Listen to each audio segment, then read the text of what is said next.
ចាសគោរពជំរាបសួរពុកម៉ែបងប្អូននិងមិត្តអ្នកស្ដាប់ទាំងអស់គ្នាវិលមកជួបគ្នាសាជាថ្មីជាមួយនឹងនាងខ្ញុំផាន់ដាដែលជាអ្នកនិទាននៅក្នុង Channel ទំព័រជីវិតហើយសាច់រឿងនៅក្នុងថ្ងៃនេះដែរតួឯកកូនប្រសាស្រីគឺជាជនជាតិខ្មែរហើយគាត់មានឈ្មោះថាស្រីរតមានអាយុ29ឆ្នាំហើយគាត់បានរៀបការមកប្រទេសកូរ៉េនឹងអស់រយៈពេល5ឆ្នាំហើយគាត់ក៏មានកូនស្រីម្នាក់ដែររយៈពេល5ឆ្នាំនៅប្រទេសកូរ៉េនឹងស្រីរតគាត់បានទៅសាលារៀនទៅអីចឹងទៅអញ្ចឹងភាសាកូរ៉េរបស់គាត់និយាយបានច្រើនគួរសមដែរបើស្ដាប់ទៅហើយគាត់រស់នៅប្រទេសកូរ៉េនឹងគាត់មកផ្ទះម្ដាយក្មេកគាត់នឹងគឺរស់នៅតាមទីជនបទទេមិនមែនរស់នៅទីក្រុងលយឆាយអីទេហើយម្ដាយក្មេកគាត់មានអាយុ65ឆ្នាំម្ដាយក្មេកគាត់65ឆ្នាំតែម្ដាយក្មេកគាត់នឹងគាត់ជារៀងរាល់ថ្ងៃគឺគាត់ទៅធ្វើការនៅរោងចក្រកាត់ដេរតែគាត់មិនមែនជាអ្នកដេរទេគាត់ជាអ្នករៀបចំខោអាវអញ្ចឹងណាជារៀងរាល់ព្រឹកម្ដាយក្មេករបស់គាត់ងើបមកធ្វើអាហារពេលព្រឹកអញ្ចឹងទៅរៀបចំញ៉ាំជាមួយនឹងកូនប្រុសរបស់គាត់នឹងកូនប្រុសរបស់គាត់ដែលត្រូវជាប្តីរបស់ស្រីរតនឹងឯងពីរអ្នកម្ដាយកូននឹងញ៉ាំអាហារពេលព្រឹកហើយអញ្ចឹងទៅពួកគាត់ក៏នាំគ្នាចេញទៅធ្វើការអញ្ចឹងណាម្ដាយគាត់ចេញទៅផ្សេងអញ្ចឹងទៅប្តីគាត់នឹងចេញទៅផ្សេងអញ្ចឹងទៅហើយម្ដាយរបស់គាត់ជារៀងរាល់ថ្ងៃគាត់ទៅធ្វើការហ្នឹងគឺគាត់ដើរទៅទេគាត់ចំណាយពេលកន្លះម៉ោងឲ្យបានទៅដល់កន្លែងធ្វើការគាត់អញ្ចឹងណាគាត់ខ្ជិលជិះធ្វើដំណើរតាមជិះឡានជិះអីចឹងទៅគាត់ដើរអញ្ចឹងដើម្បីសុខភាពគាត់ផងអីផងអញ្ចឹងណាហើយចំណែកស្រីរតនេះវិញគាត់នៅផ្ទះគាត់មើលកូនគាត់អត់មានទៅធ្វើការអីទេហើយព្រលឹមឡើងម្ដាយក្មេកនិងប្តីរៀបចំទៅធ្វើការអីហ្នឹងក៏ស្រីរតអត់មានថាងើបមករៀបចំអាហារពេលព្រឹកបាយទឹកនឹងជូនប្តីជូនម្ដាយក្មេកអីអត់ទេម្ដាយក្មេកងើបមកគឺគាត់ធ្វើអាហារពេលព្រឹកញ៉ាំខ្លួនឯងហើយស្រីរតហ្នឹងនៅគេងក្នុងបន្ទប់គេងមិនតាន់ងើបទេរហូតតតែម្ដាយក្មេកនិងប្តីចេញទៅបាត់បានស្រីរតងើបមកស្លៀកពាក់ឲ្យកូនដើម្បីឲ្យកូនទៅមណ្ឌលកុមារអីចឹងណាហើយបន្ទាប់ពីគាត់ងើបមកហើយចឹងទៅគាត់រៀបចំខ្លួនឲ្យកូនតូចរបស់គាត់ហ្នឹងរៀបចំខ្លួនឲ្យកូនតូចហ្នឹងឲ្យស្លៀកពាក់អីហើយចឹងទៅបានជូនកូនតូចហ្នឹងទៅដាក់សាលាមណ្ឌលកុមារអញ្ចឹងណាហើយបន្ទាប់មកស្រីរតក៏គាត់ត្រឡប់មកផ្ទះវិញប្រើជីវិតបែបមានសេរីភាពចង់ដេកចង់ស៊ីអញ្ចឹងណាហើយគាត់មកដល់ផ្ទះអញ្ចឹងទៅគាត់មើលទូរស័ព្ទមើលរឿងមើលអីអញ្ចឹងទៅហើយគេសួរថាអត់ធ្វើការងារក្នុងផ្ទះអីទេគាត់ក៏ឆ្លើយថាផ្ទះតូចហ្នឹងមិនសូវមានអីធ្វើទេប៉ុន្តែក៏លេចមើលទៅក្នុងផ្ទះគាត់វិញមានសភាពរាំងរញ៉េរញ៉ៃមិនសូវមានសណ្ដាប់ធ្នាប់អីហ្មងទេនេះបញ្ជាក់ថាស្រីរតគាត់ការងារក្នុងផ្ទះក៏គាត់មិនសូវយកចិត្តទុកដាក់អីហ្មងដែរអញ្ចឹងណាហើយនៅពេលដែលសួរគាត់ថាហើយចានឆ្នាំងអីហ្នឹងញ៉ាំហើយហ្នឹងទុកអញ្ចឹងពេលណាបានធ្វើអីចឹងណាព្រោះថាម្ដាយក្មេកគាត់ព្រឹកមិញនៅពេលដែលគាត់ងើបមកហើយចឹងធ្វើអាហារពេលព្រឹកញ៉ាំជាមួយនឹងប្តីរបស់គាត់អីហើយចឹងចេញទៅធ្វើមុននឹងចេញទៅចឹងគាត់រៀបចានរៀបឆ្នាំងលាងចានទុកដាក់អីរបស់គាត់ឡើងមកស្អាតរបស់គាត់ហើយបានគាត់ចេញទៅតែសម្រាប់ស្រីរតនៅពេលដែលគាត់ញ៉ាំហើយចឹងទៅគាត់ត្រាំចាននឹងចោលចានឆ្នាំងនឹងត្រាំទុករញ៉េរញ៉ៃអត់មានសណ្ដាប់ធ្នាប់អីទេទុកនៅផ្ទះបាយហ្នឹងហើយនៅពេលដែលគេសួរចឹងទៅគាត់ថា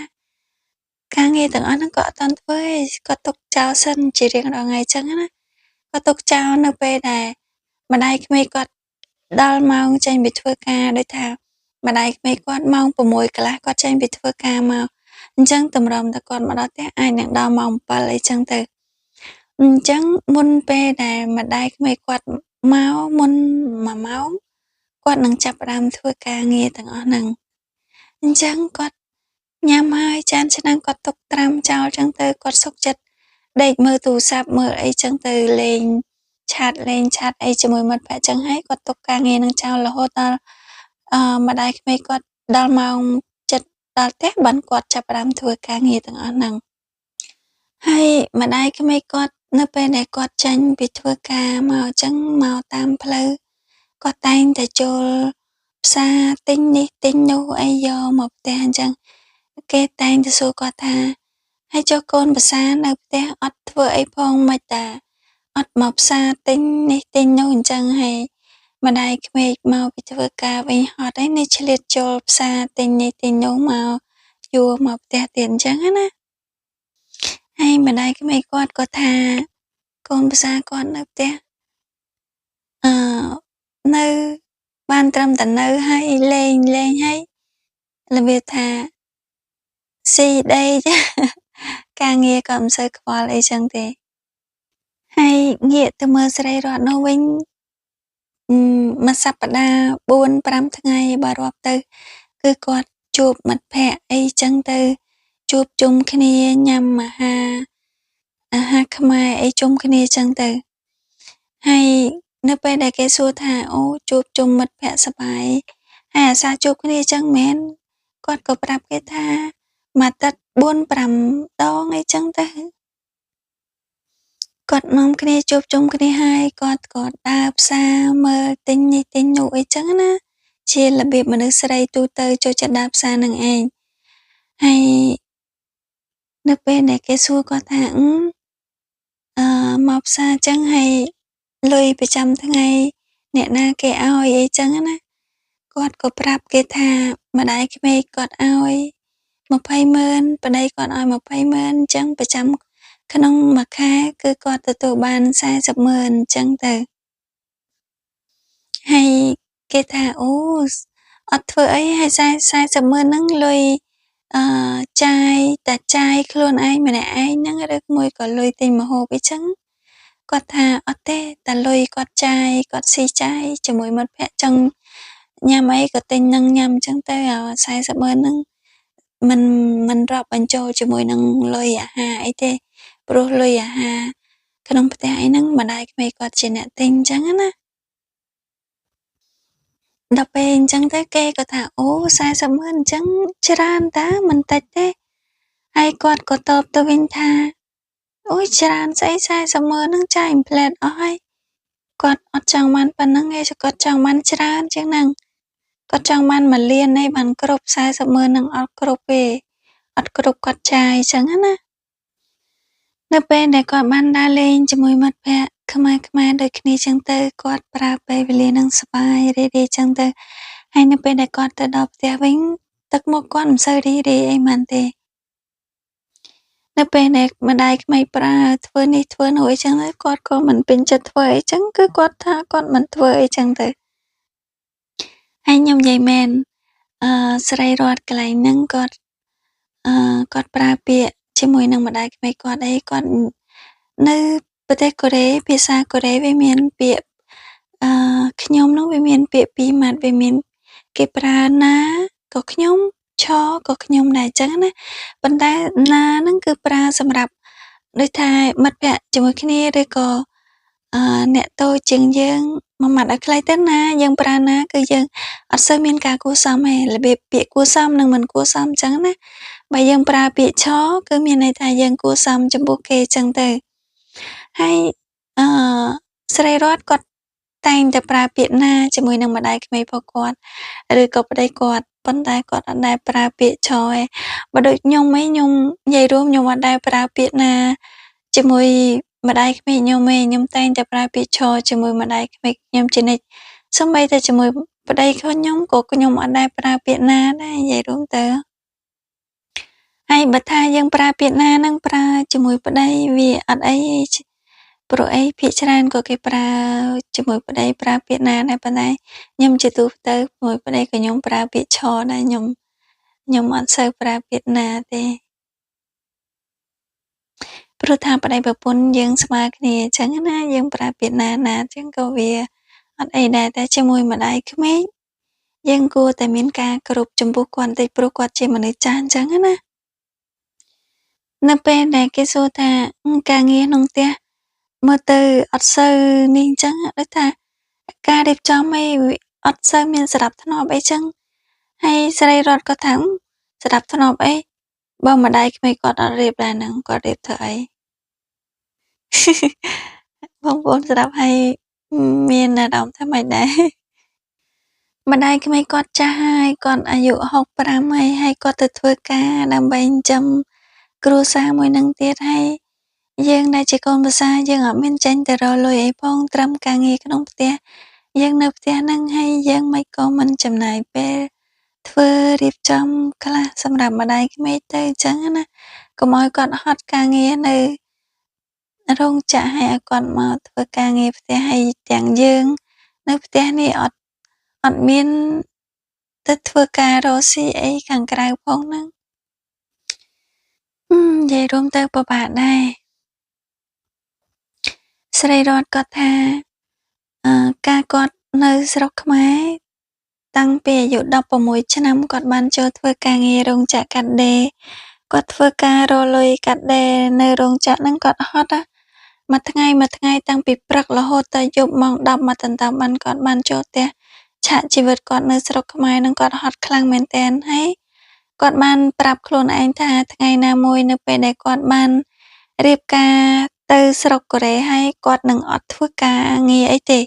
គាត់នៅតែផ្ទះចាំចាយលុយប្តីគឺគាត់អត់ធ្វើការអីទេហើយនៅពេលដែលគាត់មកដល់ប្រទេសកូរ៉េគឺគាត់មែនគឺគាត់ធ្វើដោយអ្វីដែលគាត់គិតចឹងគឺគាត់អត់ទៅធ្វើការអីទេម្ដាយក្មេកគាត់បាននិយាយជាមួយគាត់ដែរថាគាត់នៅក្មេងគាត់គួរតែចេញទៅរកការងារធ្វើដើម្បីបានលុយខ្លះសន្សំទុកឲ្យកូនទៅរៀននៅថ្ងៃក្រោយអីចឹងណាព្រោះអីតន់គាត់នៅក្មេងកម្លាំងគាត់ក៏ពេញដែរអញ្ចឹងការងារក៏វាស្រួលរកហើយបានប្រាក់ខែច្រើនជាងគាត់ជាមនុស្សចាស់អីចឹងប៉ុន្តែស្រីរតអត់ស្ដាប់ទេស្រីរតគាត់ថាគាត់នៅស្រុកខ្មែរគាត់ហត់ហើយគាត់មកដល់នេះគាត់មិនព្រមហត់ទៀតទេគាត់និយាយទៀតថាគាត់ស្មានថាជីវិតគាត់បានមករស់នៅប្រទេសកូរ៉េនឹងគាត់រស់នៅដោយរីករាយដោយមានក្តីសុខដោយរស់នៅស្រួលអត់ដឹងថាមកដល់ស្រុកកូរ៉េគាត់នៅពិបាកជីវិតរបស់គាត់វាអត់ស្រួលដល់ពេលម្ដាយហើយនឹងប្តីនិយាយគាត់អត់ស្ដាប់អារឿងចេញទៅធ្វើការរកលុយអីហ្នឹងចឹងទៅគាត់ក៏បានពឹងពាក់ខាងគ្រូគេមកនិយាយជាមួយនឹងស្រីរតឲ្យស្រីរតរៀនចេះចាយលុយចេះអាត់លុយអីចឹងចាយឲ្យមានរបៀបអីចឹងទៅ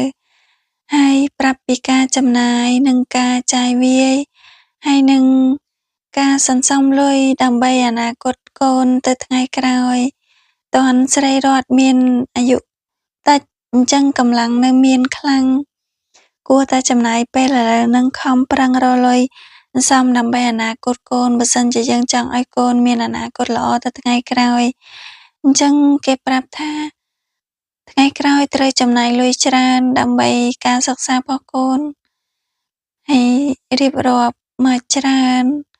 ឲ្យស្រីរតបានស្ដាប់ទៅស្រីរតក៏គាត់យល់ព្រមថាគាត់នឹង